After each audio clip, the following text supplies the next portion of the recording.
Estão reclamando para chamar o árbitro de vídeo. Seu juiz, vai olhar. Para que tem árbitro de vídeo? O Campeonato Carioca tem que acabar. Acaba, Carioca. E o futebol feminino depende de vocês para sobreviver. Um quarto árbitro ofender racialmente um jogador é de dar nojo. Chuteira Ativista, a mistura de futebol e política, agora em podcast. Salve, salve! Está começando a 6ª edição do podcast Chuteira Ativista. Conseguimos o Hexa muito antes da Seleção Brasileira de Futebol. Eu sou Guilherme Medeiros, seja muito bem-vindo, seja muito bem-vinda. Bom, neste programa vamos falar do adeus ao estádio do Pacaembu e a higienização dos estádios no futebol brasileiro. Antes de apresentar o Reni, que já está conectado comigo, alguns recados importantes. Você pode nos seguir nas redes sociais. Estamos no Twitter e no Instagram como @chuteiraativista. Você também pode nos ouvir pelo YouTube, se inscrever no nosso canal, deixar o like e o comentário. Aliás, interajam conosco nas redes sociais. E você pode ouvir o Chuteira Ativista nas principais plataformas de podcasts. Bom, Reni, sem perder tempo, meu amigo, bom dia, boa tarde, boa noite, como você tá? Dê o seu oi e vamos começar a resenha. Fala, Gui. Hoje eu vou começar pelo boa noite, que a gente está gravando finalmente de noite. Boa noite, boa tarde, bom dia para todos os nossos ouvintes, para você, para todas as nossas ouvintes também. Vamos que vamos falar sobre esse assunto que está bombando, o setor do tobogã do Pacaembu, que vai deixar muita saudade. Eu fiquei feliz, Gui, que eu achei na minha... aquela galeria perdida de fotos do celular, uma fotinha minha lá no tobogã, e que bom, virou relíquia, né? Recordação para toda a vida. É verdade, verdade. Se eu fuçar, também acho no arquivo fotos lá no tobogã, Reni. Tobogã é um negócio demais, que assim, só quem foi, e sobretudo, só quem foi no tobogã num dia de jogo lotado para saber como aquele negócio fervilhava, porque vendo de frente aquele setor do Pacaembu, dá para ver que é um espaço bem grande, mas só quando ele é preenchido por isso que por aquilo que dá o espírito para um jogo, que é o torcedor, com muitos torcedores, aí você vê, você fica apertadinho lá, mas é uma energia, é difícil até você passar da catraca, já tem um congestionamento dali, né? Mas enfim, vai deixar muita saudade, a gente vai repercutir tudo isso. Bem, uma pequena introdução, como nosso ouvinte está acostumado. No dia 29 de junho, começaram as obras de demolição do tobogã, setor mais popular do estádio Paulo Machado de Carvalho. O seu, o meu, o nosso Pacaembu. O projeto prevê a construção de um prédio de 5 andares no lugar do tobogã. O edifício deverá ter restaurantes, cafés, escritórios, lojas, receber eventos, né? Ter um centro de convenções, praticamente um shopping center. E nesse centro, destaque para o pessoal dos eSports também. A obra do Complexo Pacaembu vai custar cerca de 400 milhões de reais. A concessionária Alegra Pacaembu, e a obra terá duração de aproximadamente 28 meses. As obras vinham sendo contestadas judicialmente pela associação Viva Pacaembu, com a alegação de que o setor não poderia ser demolido em função do tombamento do estádio. Entretanto, a prefeitura afirma que a estrutura foi construída muito tempo depois, ou seja, não fazia parte da estrutura original e não estava protegida pelo tombamento. Ô Reni, embora tenha esse imbróglio aí do tobogã, um empurra para o outro, no final das contas vão arrancar o setor. E o que significa para você esse desmonte do Paulo Machado de Carvalho? Bom, Gui, eu acho que, para além do que vai virar, acho importante resgatar um pouco justamente história do próprio Pacaembu. Por mais que o tobogã não estivesse realmente na primeira versão, digamos assim, do Pacaembu, compõe a maior parte de sua história. Só para a gente contar um pouquinho para o torcedor, né, o Pacaembu é um estádio construído em 1940, e ele era o maior do Brasil até ser construído, claro, o Maracanã, para a Copa de 1950. Né? A Copa de 50 teve 6 estádios, 2 construídos especificamente para a Copa. O Maracanã, comportando 200 mil pessoas, e o Independência. Aí teve mais 4 estádios que receberam jogos: Pacaembu, o Dorival de Brito, a Ilha do Retiro e o primeiro estádio do Internacional, o Estádio dos Eucaliptos.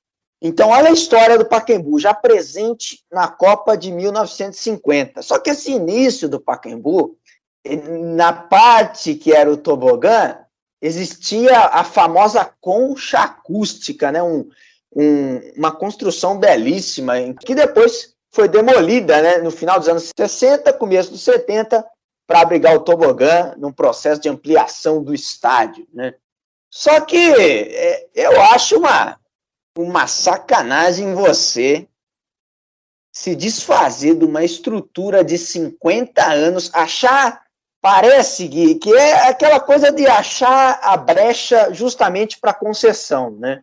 Porque, por mais que o estádio todo vai passar por uma reforma, uma revitalização aos modos de como que é a concessionária, como falamos aqui no começo, o principal foco de mudanças, né, de abrigar essa espécie de shopping, é a área do tobogã. Então, 50 anos de história a gente tem aí de tobogã, e aí vem a juíza, né, a Justiça de São Paulo, e dá o argumento de que o CONDEFAT, né, que faz justamente registro o tombamento do complexo do Pacaembu, fala que o tobogã não estava, nas palavras dela, compreendido no seu projeto primitivo. Então, isso liberaria a mudança mais significativa ali. Eu acho que o valor do Pacaembu, sem querer me alongar muito aqui, já se manifesta pelo tanto de resistência que teve às mudanças.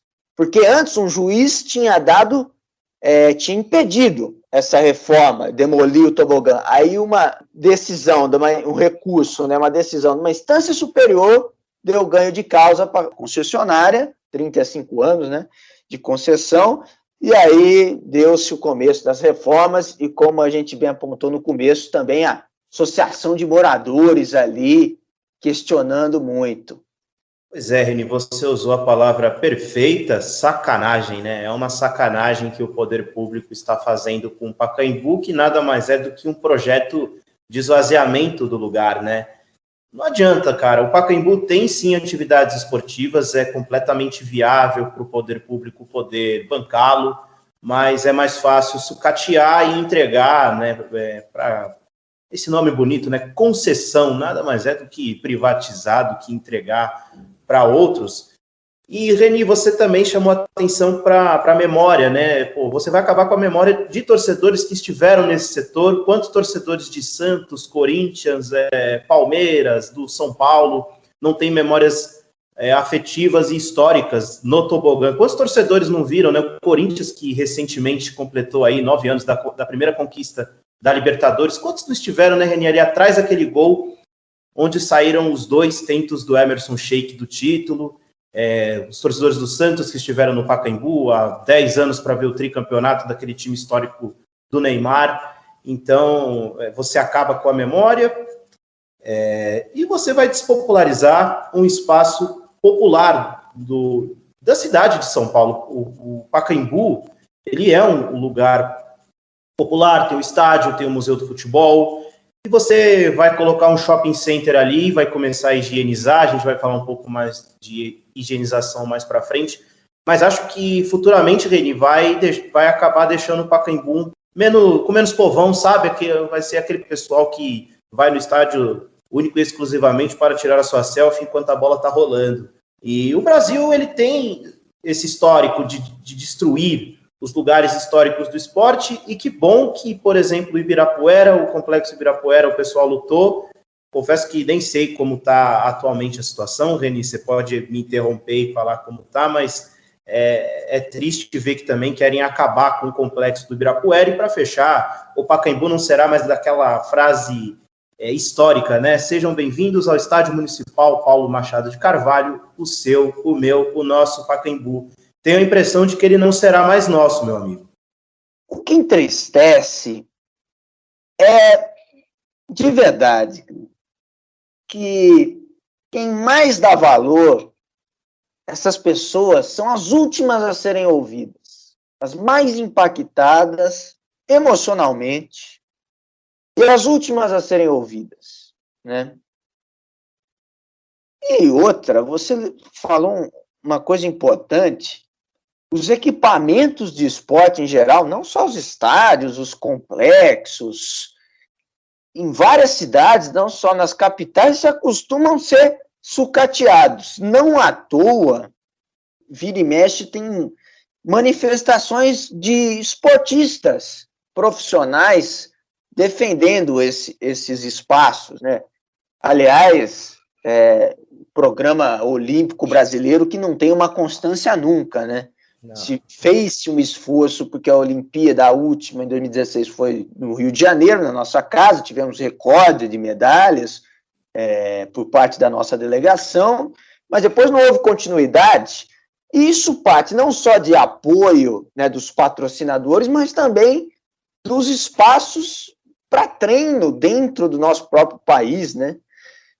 E eu estou lendo aqui que me parece que a gestão privada também vai tomar conta ali do complexo do Ibirapuera, e vamos ver qual que vai ser o resultado.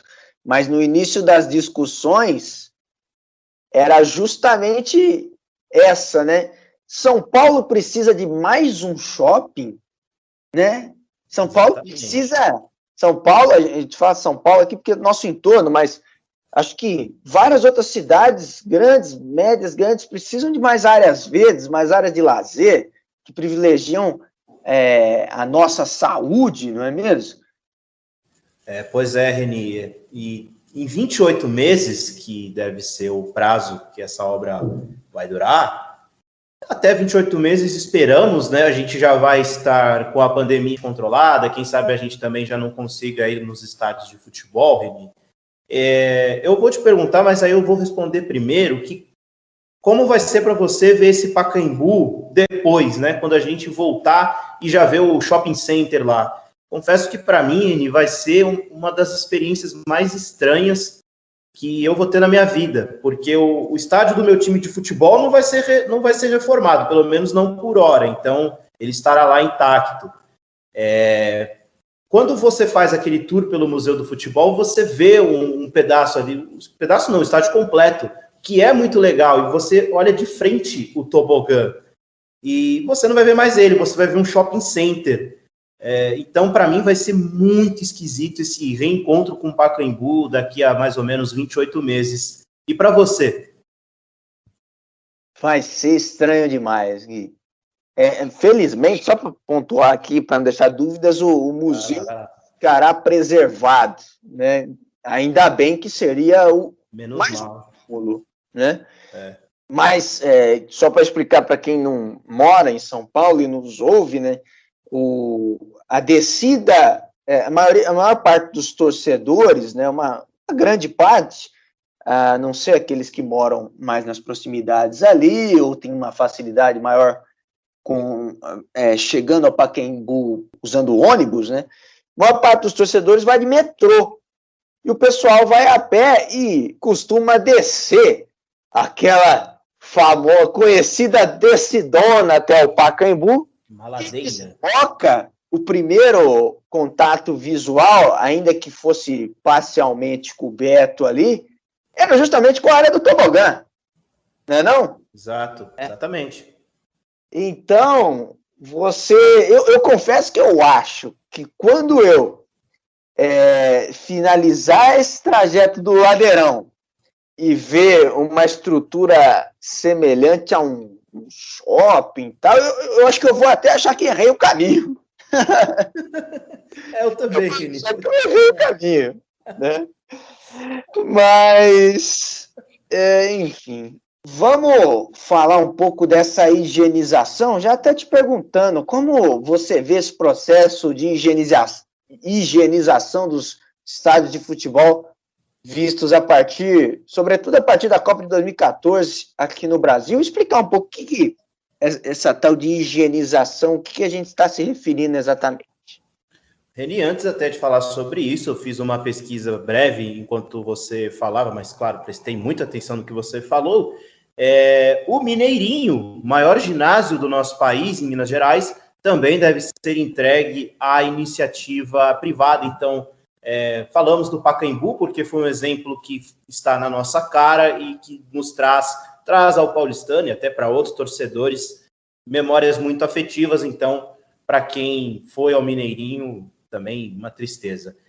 Reni, a higienização, quando eu olho os estádios reformados e estádios erguidos, alguns deles eu não reconheço mais, e o exemplo maior para mim é o Maracanã. As reformas foram aos poucos tirando toda a essência do Maracanã, só que essa última obra para a Copa do Mundo deixou o Maracanã, para mim, horroroso. Eu não consigo reconhecer o Maracanã. Para mim, parece, o Mauro César fala muito isso, né? O Mauro César Pereira, que parece um estádio ucraniano, e de fato parece o Estádio Olímpico de Kiev, onde foi disputada a final da Liga dos Campeões em 2018. Você que está nos ouvindo, procure no Google, as cores de arquibancada são iguaizinhas, Estádio Olímpico de Kiev, palco da final da Champions de 2018. E, Reni, assim, estádios que foram só reformados, mas que, por exemplo, não tiveram uso na Copa do Mundo, como o Allianz Parque, né, do Palmeiras, era um projeto que não tinha nada a ver com Copa. O próprio espaço é higienizado. E por quê? Porque não passa da área ali do estádio quem não tem ingresso. Eles fecham a área e, se você tem ingresso, você vai para o jogo. Agora, se você não tem, você não pode ficar nos arredores, você não pode ficar na rua. E isso é muito triste, porque você teve uma das imagens de comemoração mais legais que eu vi nos últimos anos, foi a torcida do Palmeiras na final da Copa do Brasil contra o Santos. O Verdão levou a melhor, e o povão, Reni, estava do lado de fora do estádio, não querendo saber o que estava acontecendo propriamente no jogo, não queria ver duas linhas de 4, não queria ver os externos desequilibrantes, como diz o Tite. Mas o povão queria estar ali presente para empurrar o time e gritar gol quando saísse gol, e comemorar o título que veio naquela ocasião. Então, para mim, não reconhecer mais alguns lugares que são históricos para o futebol e para o nosso esporte, meu amigo. E você falou rapidamente, Gui, antes disso, da selfie no estádio, que ficou justamente célebre um vídeo e no momento do gol do Breno Lopes, um cara tirando foto, se não me engano, era um casal de palmeirenses. Ou não era um casal. Era um casal, não sei se era de palmeirenses, mas era um casal tirando foto no único momento que prestou do jogo, né? Do Exatamente, porque o jogo foi tenebroso, né? Exatamente, Gui. Olha só isso. E eu acho que dentro dessa discussão, seguindo a conversa da higienização, há um pensamento fantasioso, falacioso, de querer enxergar esse processo no antagonismo do moderno com atraso. Claro que você entrar no estádio, na Arena do Corinthians, e ver aquelas partes em mármore, nossa, que chique, né? Nunca estive num lugar assim. né? Um exemplo.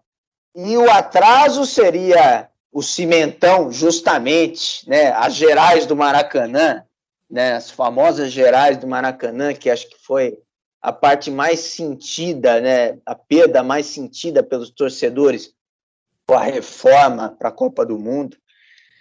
E eu acho isso um pensamento fantasioso que justamente mascara a higienização e a despopularização do esporte mais popular do Brasil e do planeta.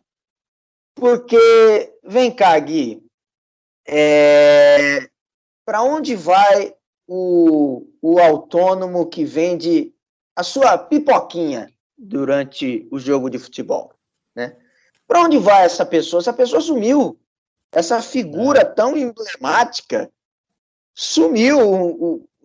A sua principal fonte de renda ali desaparece porque ela não tem mais oportunidade, ela tem que, de repente, estar vinculada a certa empresa que tem a concessão de um espaço dentro do estádio. E outra, essas concessões para empresas do setor alimentício ali, para fornecer comida, bebida para os torcedores, os preços são caríssimos. Eu não vou falar que os preços praticados nos estádios sempre foram os melhores, mas com essa coisa de você trazer essas marcas famosas para os estádios, essas marcas famosas de fast foods e etc., encareceu ainda mais o custo do espetáculo, né? Aos poucos, a gente vê um encarecimento da vida no geral, sobretudo em termos de atrações culturais. Você não consegue mais num cinema e comprar pipoca, porque ou você compra o ingresso ou você compra a pipoca, né? De tão caro que está. Então, o setor cultural, que é sempre tão preterido em investimentos, né? Sempre trabalha com muita raça mesmo, só que nem só de raça vive um povo, nem só de vontade de fazer cultura vive um povo, precisa também pagar as contas. Não recebe incentivos e, pelo encarecimento da vida, inflação da vida, é frontalmente atacado. Ô, Reni, só antes, aqui para a gente fechar rapidamente, o Pacaembu ele já está gourmetizado. Antes da pandemia, teve um Palmeiras e Oeste lá em janeiro, em que os torcedores reclamaram de estacionamentos, de preço. Vou passar alguns dados aqui para você e para o nosso ouvinte. Antes gratuito, o estacionamento agora passou a custar R$70. 70 conto. Sanduíche de costela chega a R$45. O combo do hot dog, Reni, chega a bagatela de R$34, Reni. 34 mango para comer um dogão. A empresa, Reni, que está cuidando do setor alimentício do Pacaembu é a Cinemark, Reni. É de doer, né? Os caras metem a faca no cinema e também vão meter a faca no estádio, obviamente, meu amigo. E que coisa, né? A gente tem até em certos trechos de músicas. Eu lembro uma do Marcos Valle, que é uma que chama Flamengo Até Morrer. Canta certo aí. Trecho... Hã? Canta, dá uma palhinha pra gente. Eu vou cantar meio falado, porque eu não quero me envergonhar e não quero perder a audiência aqui. Mas certo trecho da música, ele canta o seguinte: eu como um dia menos, trabalho um dia mais e junto um dinheirinho pra ver o meu Flamengo. Que bom que eu vivo no Brasil. Algo assim. Um espetáculo. Então, quer dizer, era isso, cara. Para o torcedor, às vezes, era um torcedor popular que separava justamente uma fatia da sua renda para ir ao jogo. Já está difícil pagar o transporte público para ir até o campo. E agora o ingresso. E para fazer um agrado, você imagina, leva um filho, uma filha, e tem pela frente esses preços, né? Então, e por vezes, os caras, todas as vezes que eu fui ao Pacaembu, os vendedores dos lanches de pernil, de linguiça, que ficam justamente no ladeirão que eu citei, eles nunca foram incomodados pelas polícias, tal, né, vendendo esse lanche 2 ou 3 vezes mais barato que o preço que você citou. Mas em várias partes a gente tem exemplos disso, que alegadas razões sanitárias expulsam esses trabalhadores que fazem a alegria dos estômagos dos torcedores do Brasil afora. E como fazem, Reni? Como esquecer o lanche de pernil do lado de fora, o dogão, espetinho, a famosa pizza 10. Nossa, Aí, no Mineirão, o tropeirão, em Bragança Paulista era o lanche. Eu tenho uma reclamação, Reni, do tropeirão. Na Copa do polêmica. Na Copa do Mundo de 2014, eu tive a felicidade de assistir 2 jogos no Mineirão. E, Reni, o feijão tropeiro, como diria você, é bem safado, viu? Nossa senhora, feijão tropeiro... esse sim é o feijão tropeiro padrão FIFA, né? Como eles gostam de dizer, para vender para gringo, só para dizer o prato típico do local, né? Na Copa do Mundo tinha isso aqui no Brasil. Tô achando que esse tropeirão não foi nem um mineiro que fez. Deve ter sido alguém lá da Suíça, lá de onde vem os caras da FIFA que fez, por isso ficou ruim. Mas, Gui, antes da gente passar para os nossos quadros especiais, eu queria dar um testemunho do meu time, que teve o seu estádio setorizado após uma reforma, após ser transformado parcialmente numa SA de controle, que aí, num contrato, num acerto, num acordo muito contestado, inclusive pelo Conselho Deliberativo do Botafogo de Ribeirão Preto,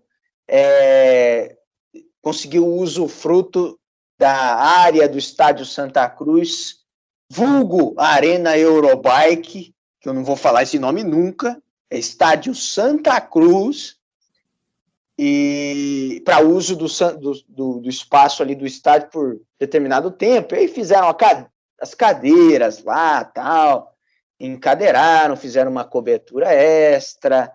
Só que, Gui, justamente nesse setor do campo, essas mudanças aconteceram no meio do campo, né? Onde a maior parte dos torcedores se concentrava, onde tradicionalmente a torcida organizada, as torcidas organizadas, não exatamente no meio do campo, mas um pouquinho mais para a bandeirinha de escanteio, se reunia com o bumbo, tal, que chegou até a ser barrado por um tempo, né? O bumbo nos estádios, é brincadeira. E esse povo, com a setorização do estádio e o ingresso mais caro indo justamente para essa área, torcedor que sentou a vida inteira ali foi deslocado para trás do gol. E vai ver o jogo, claro, onde ele não gostaria, né? Não é a melhor visão. Tem gente que gosta de ficar atrás do gol, respeito. Mas, enfim, deslocado a fórceps depois que uma empresa tomou controle de parte do clube. E isso acontecendo, eu, claro, fui deslocado também ali para trás do gol, eu e meu pai pagando sócio torcedor, apesar da crise, e não tendo jogo, né? Seguimos pagando, mas o plano mais baratinho de 10 conto por mês, que aliás para mim tinha que ser o mais difundido, inclusive com certeza é o com mais aceitação. Aliás, essa é outra lógica, né, que teve nos últimos anos no Brasil, os planos de sócio-torcedor dividindo basicamente, né, Reni, os torcedores de futebol dos clubes em castas, né? Se você tem dinheiro, você vai para o jogo, se você não tem, você não vai. Reni, você quer falar mais alguma coisa ou a gente pode ir para os nossos quadros, um deles inédito? Opa, tem estreia aqui. Vamos nessa, Gui.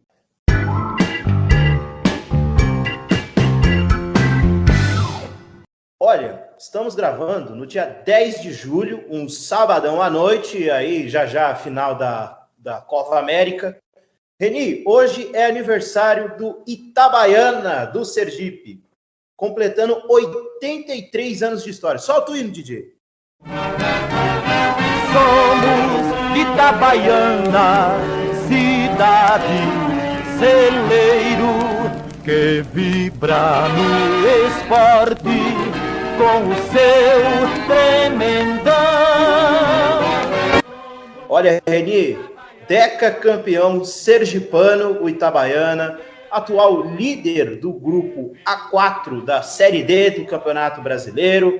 Então o time está com o calendário cheio, está fazendo uma campanha legal na 4ª divisão do futebol nacional. Parabéns para o Itabaiana, 83 anos de história.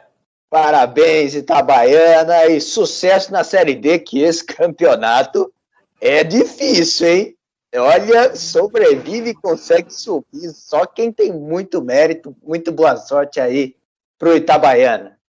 Tem mais alguém, Gui? Temos sim, Reni. O Souza Esporte Clube, completando 30 anos de história, caçulinha. Roda o hino do Souza. Nós somos o Souza Esporte Clube. Nós somos o eterno campeão. Nós somos do Souza Esporte Clube. Somos dinossauros do sertão. Parabéns, Souza. Souza, Paraíba, né, Gui?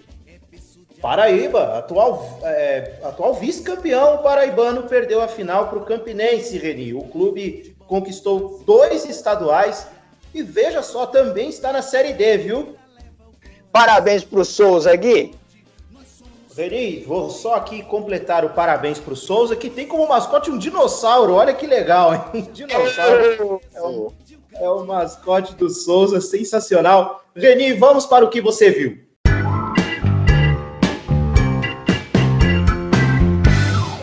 Olha, Reni, no dia 8 de julho, completamos 7 anos do 7-1, Reni. Meu Deus. O maior vexame disparado da história do futebol, desde que inventaram a bola. Não foi por acaso, como muitos gostam de apontar. Alguns, não sei porquê, têm medo de rever o jogo. Durante o começo da pandemia, o pessoal, não pode reprisar o 7-1, que absurdo. E a reprise no Sport TV não foi nada legal, com os caras narrando ao vivo. Tem que colocar a narração que foi no ar, né? Porque eu tive que ouvir que o menino das pernas alegres iria atormentar os alemães. Aquilo foi fruto de um time muito mal treinado pelo Luiz Felipe Scolari, resultado de um futebol brasileiro obsoleto em relação ao que acontece fora. E, Reni, praticamente 7 anos depois, o Filipão volta ao Grêmio. O Filipão, depois do 7-1, treinou o Grêmio, treinou o Palmeiras, teve bons momentos, foi campeão brasileiro. Mas, assim, acaba sendo mais do mesmo. É aquela saída do xerifão, o dono do vestiário, vai domar os caras e, enfim, a gente ainda evolui muito pouco, meu amigo. Então, o Filipão no Grêmio, para mim, é a prova da pouca evolução do futebol brasileiro. Ele pode até ser campeão de alguma coisa, tirar o Grêmio do buraco, que é a obrigação de tirar o Grêmio do buraco, mas, assim, vai ser muito efêmero. Não vai durar muita coisa, um ano ali de alta e depois já de baixa, como aconteceu com ele no Palmeiras em 2018, em uma das suas passagens pelo Verdão. Então, Reni, 7 anos do 7-1, para nunca esquecermos. E você, meu amigo, o que viu? Olha, Gui, pelo seu relato do tropeirão, se alguém quiser dar alguma outra desculpa, pode colocar a culpa no tropeiro. Então, né, foi um mineiraço. Então, eu acho que a seleção brasileira ali bateu esse prato que não estava muito bom. Assim, algum alemão deve ter colocado alguma coisa ali, não sei, né? Saber, né? Mas, porque eu vi, Gui, eu queria até conversando antes de entrar no ar aqui, queria dar um panorama da política nacional, mas quero ser breve, vou tentar ser breve, e eu quero abrir por uma das coisas mais repugnantes que eu já vi nos últimos tempos, que foi a ameaça, o ataque do advogado do presidente Jair Bolsonaro, Frederico Wassef, a grande jornalista, colunista do portal UOL, Juliana Dalpiva. Juliana Dalpiva, que publicou nessa semana, pesquisem aí A Vida Secreta de Jair, se eu não me engano é o nome, pesquisem aí que a Juliana publicou gravações inéditas do entorno da família do presidente Jair Bolsonaro, gravações que mostram um pouco dos bastidores do esquema da rachadinha, que é o crime de peculato, o mau uso do dinheiro público, desvio dos salários de assessores parlamentares, muitas vezes assessores fantasmas. E o Wassef recebeu uma mensagem da jornalista, da Juliana, que ela pedindo um posicionamento da família a respeito dos áudios revelados. E o Wassef mandou uma mensagem asquerosa, se comportou como um miliciano, falando que a jornalista do UOL amava o comunismo, que ela deveria ir para a China. Só que ele disse, se você for para a China, lá o seu corpo desapareceria e nunca seria encontrado. Então é esse tipo de gente que é chegado em quem governa esse país, Gui. E aí, paralelamente a isso, pesquisa Datafolha deste sábado, 10 de julho, mostra que pela primeira vez a maioria dos brasileiros defende a abertura do processo de impeachment de Bolsonaro, 54% a favor, 42% contra, 4% disseram que não sabem. E nisso, enquanto a CPI está caminhando, e há um temor em Brasília sobre a divulgação de um possível áudio de Luiz Miranda, uma conversa com o presidente Jair Bolsonaro, que pode ser uma bomba.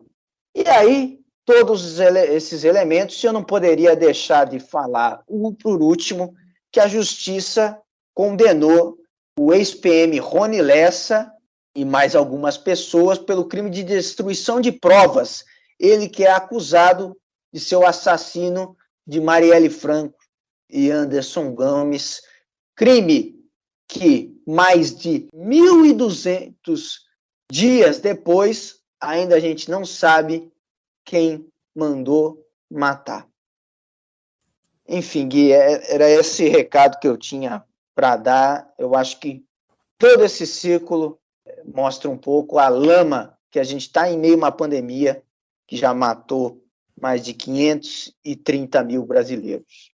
Alô, Lira, né? Alô, Lira, vamos puxar o tradicional pedido de impeachment, porque não dá mais para aturar o genocida, o cara que superfaturou a vacina, dinheiro de rachadinha, e tem também a história da Marielle, como o Reni disse, mais de 1.200 dias sem respostas.